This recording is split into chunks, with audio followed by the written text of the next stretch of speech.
4 minutes or so is about as well as I've seen you guys play all season long, 13-3. You've been saying all year, as the season progresses, you guys are going to be able to have more tape on other teams. So how did that play into the great start that you guys had today?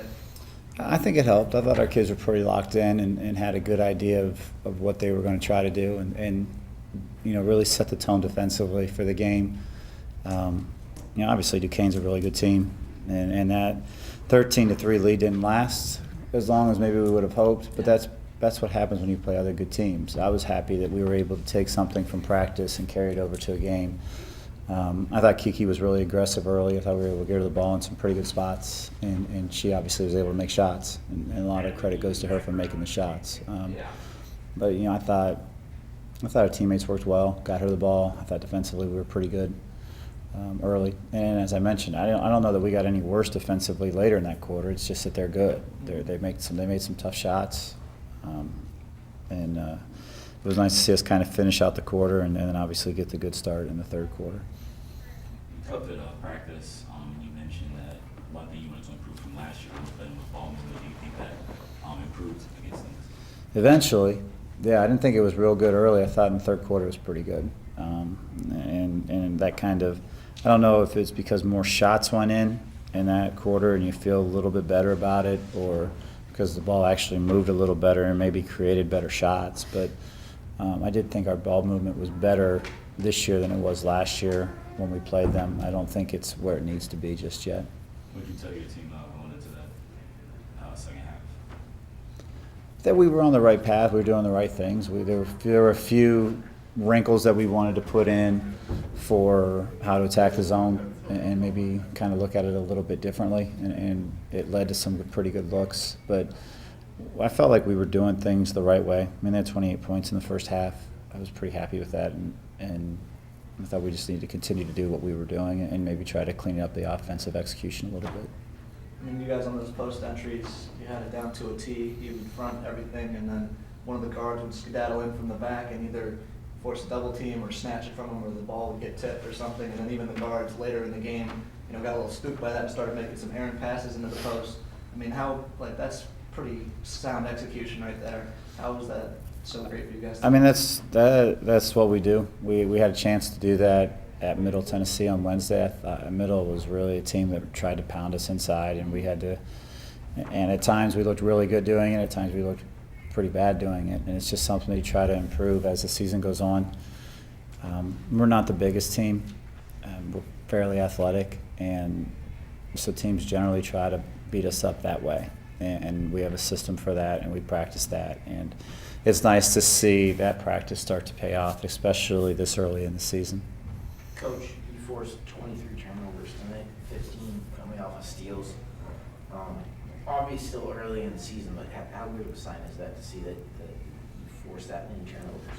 I'm happy with that. I'm really happy with this week. I thought this was a big week for our program, playing two teams as good as we played, and one on the road, and then a short turnaround for this game, even though it was at home. A fairly lengthy trip to get back from, and I thought our kids did a good job of preparing. And defensively, a few breakdowns here and there, but considering the quality of the last two opponents, I thought defensively we were excellent. And then free throws, I think the last time I talked to you, we talked about free throws too. We did. 21 free throws tonight, and you made 17 of them.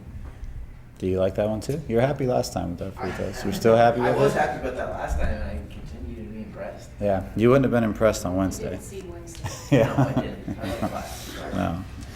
No, you didn't see Wednesday. We need you in more games, I think, is what this means. Well, if yes, I was happy. I thought we did a good job of attacking. Yes. We sometimes get a little bit passive, and passiveness doesn't get you to the foul line. And sometimes we tend to settle a little bit. I didn't think we settled tonight. I thought the threes we took were within the framework of our offense, oftentimes after people tried to penetrate. And consequently, we got to the free throw line a little bit. What did you tell your team in the second quarter? They went up. They got a 1-point advantage in the second quarter, but they also had a couple of threes, and you guys just couldn't hit the open threes. What did you tell your team to try to kind of reset their mind? Just We that, take the yeah. lead right before the end. Yeah, you just have to stick to your principles, and you have to understand that when you're playing good teams, they're going to make shots and they're going to do good things. They prepared for us just like we prepared for them, and sometimes you can get away with some stuff when you're playing a bad team. You do stuff wrong and it doesn't cost you. Well, if you do things wrong against Duquesne, they're going to score, and we kind of realized that, and it was kind of like, oh, we have to be good, because even when we're good, they score. So you got to be solid and make it as difficult as possible. And I thought we kind of reset ourselves and gathered our composure a little bit and got back to doing what we were supposed to be doing. The defense was great tonight, but the way you end every defensive possession is obviously with a rebound. In the end, you guys still ended up getting out rebounded by the 3, but for the most part, you guys won that battle for a lot of this game. How important is that in just being a part of the defense, because you have to finish that possession? Yeah, you hate to see good defensive possessions go to waste, and we've experienced that a number of times. It was a whole lot last year. We would have really good defensive possessions, and then they would get a stick-back layup after forcing a tough shot or something like that, something up against the clock. It's going to happen. You're not going to get every defensive rebound. Again, we're never going to be the bigger team, but I thought a lot of times we were the tougher team. I thought we did a much better job of boxing out and creating rebounding opportunities for us. You guys were shorthanded today, obviously. Like you told us it was a big team, but it didn't really hit me until I saw them. They really are. It's unbelievable. And you guys were without Kelly, who was, your second tallest player, or whatever her and Jazz are about to say. So Hannah has to fill in that role and deal with just all that size disadvantage. The stats aren't going to give her the love that she deserved. She was red-faced and playing as hard as she could all night long. How impressed were you with her effort tonight? Yeah, I'm always impressed with Hannah, and you can ask Kiki and Jazz.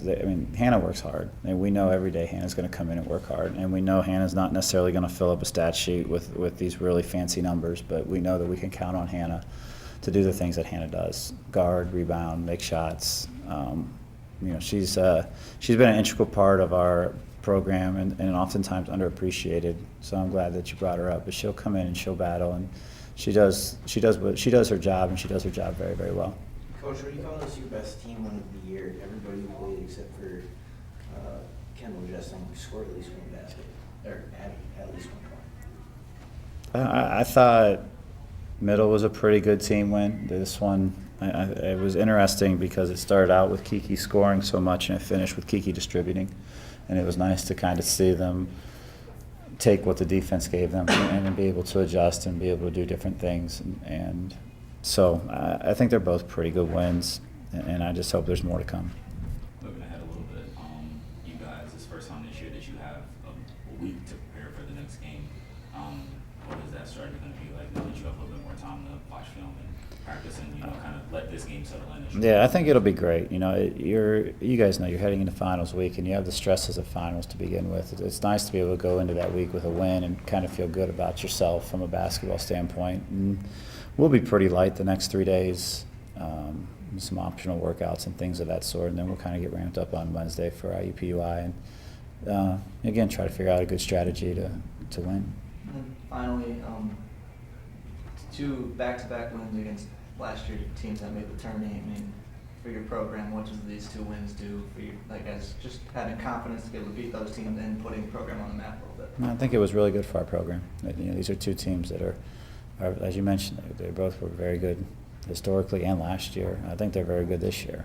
I thought we played well both games, and the shooting wasn't necessarily as good today as it could have been, but it was timely when we needed it. We made some big shots and were able to stretch the lead, and I thought our defense both days was as good as it's been in a long time. As we said, the past 2 teams were good, and now you're about to start getting into the even tougher teams ahead. Just what is that strategy going to be like as you prepare for 2 big teams coming up? I think that's what they want. It was scheduled this way intentionally. IUPUI is 5-1. They're likely to be 7-1 by the time we play them, and these guys want to be challenged. They're not really that interested in playing teams that they know they're going to beat. It's not a lot of fun anymore. These guys want to be challenged. They want an opportunity to be considered for an at-large bid. They want to be considered one of the best top 25 teams in the country, and they've worked for it, and I think it was our job through scheduling to provide them that opportunity. And we've done that. and now we'll see. So far, so good. But as you mentioned, there's still a very tough non-conference schedule ahead before we even start talking about MAC play. So we've got plenty of work to do, and a couple of days off I think will be good for everybody before we get back to it. Anything else? Thank you, everyone. Good luck on Friday.